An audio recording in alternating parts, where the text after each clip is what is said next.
तो जामवंत महाराज जी ने पहले शेर को मारा और मणि को ले जाकर के अपनी बेटी जामवती को खेलने के लिए दे दिया। अब इधर जब प्रसेन को वो मणि नहीं मिली तो प्रसेन ने बिना विचारे कह दिया कि मुझसे द्वारकाधीश ने मणि मांगी और जब मणि को मैंने देने से मना कर दिया तो द्वारकाधीश ने मेरी मणि ही चुरा ली। क्योंकि याद रखना बंधुओं, बिना विचारे जो करे सो पाछे पछताए, काम बिगाड़ो आपनो जग में होत हंसाए। कोई भी कार्य बिना सोचे विचारे कोई बात कहनी ही नहीं चाहिए। कोई भी बात करो तो पहले सोच विचार लो आगे और पीछे, कहीं वो बात आपको हंसी का पात्र न बना दे।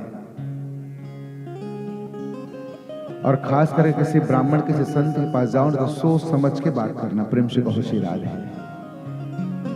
क्योंकि एक बार आप चुक जाओगे, लेकिन हम ब्राह्मण चुकते नहीं हैं।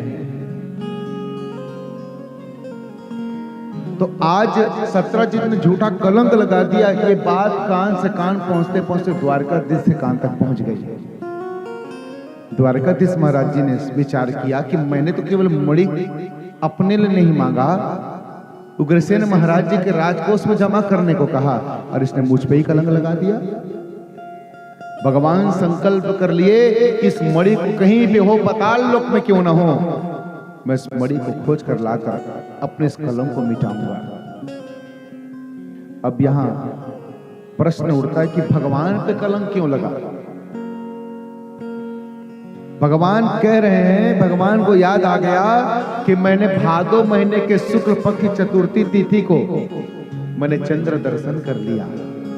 और शास्त्र में भादो महीने के शुक्ल पक्ष की चतुर्थी अर्थात कौन सा दिन, गणेश चतुर्थी के दिन चंद्र दर्शन नहीं करना चाहिए।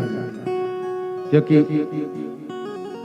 पुराण में ये संदर्भ है कि एक बार गणेश जी इसी दिन चतुर्थी के दिन कहीं जल्दी जल्दी जा रहे थे तो गणेश जी का पैर, वैसे भी उनका नाम है लंबोदर, मोटे ताजे से हैं। यदि कोई मोटे ताजे भगवान यदि कोई है तो हमारे गणपति जी महाराज है। बोले गणेश जी महाराज की। जब जा रहे थे जल्दी जल्दी तो कीचड़ पे पैर पड़ा तो गणेश भगवान कीचड़ में फिसल के धड़ाम से गिर गए। जब गणपति जी महाराज जी कीचड़ में गिरे ना तो ऊपर चंद्रमा देख करके बड़ी जोर से हंसने लगा।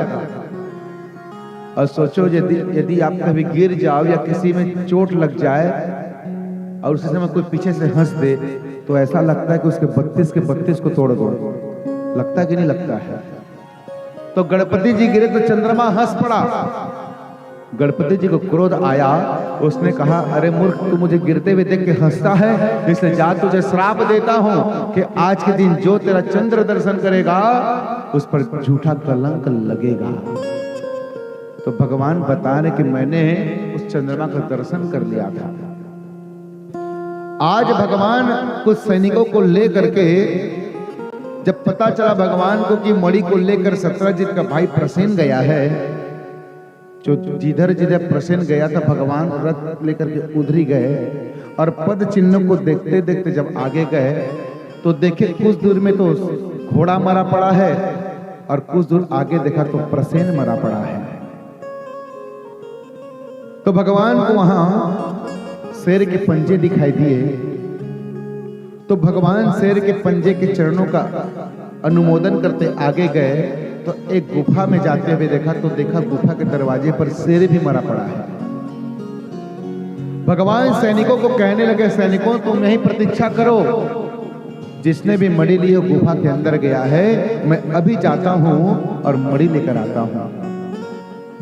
भगवान जब अंदर गए तो जामवती मणि से खेल रही थी और अचानक परपुरुष को देखा तो जामवती जोर से चिल्लाने लगी। और जब जामवती जोर से चिल्लाई तो अपनी बेटी की चिल्लाने की आवाज सुनकर दौड़ के जामवंत महाराज जी आए और परपुरुष को देखा तो जामवंत महाराज जी उसी समय भगवान से भीड़ गए।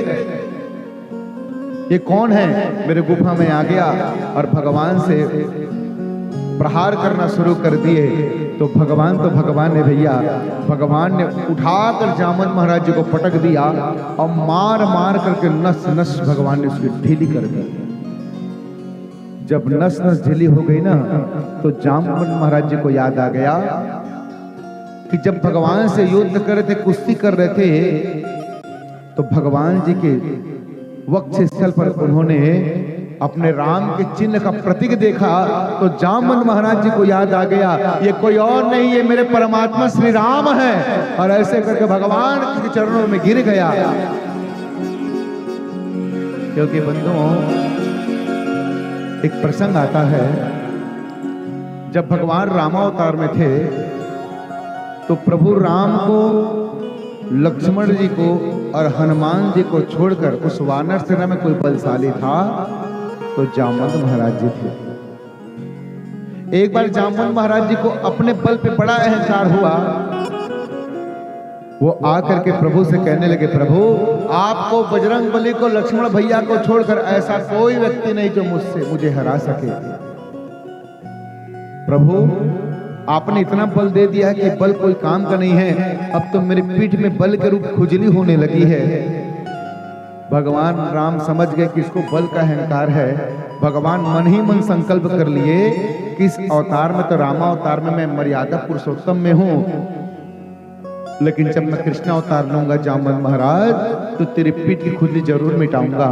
तो आज भगवान जामवंत महाराज जी को मार मार कर नस नस ढीली कर दिए।